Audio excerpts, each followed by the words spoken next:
ఇక వాళ్ళ కథలు ముగియ కంటి కొసల అగ్నులెగయ కండ కండగా ఒళ్ళు నరక కసి కసిగా గొంతు కొరక మృత్యు వచ్చి కేకలిడగా ప్రళయ నాదం జగతి వినగా చుక్క చుక్కగా నెత్తురోడ దిక్కులన్నీ నక్కి చూడ చిత్రహింస చేయుచుండ శత్రువులే మాసిపోవగా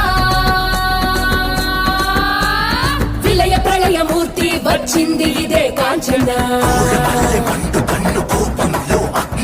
మరణ మృగ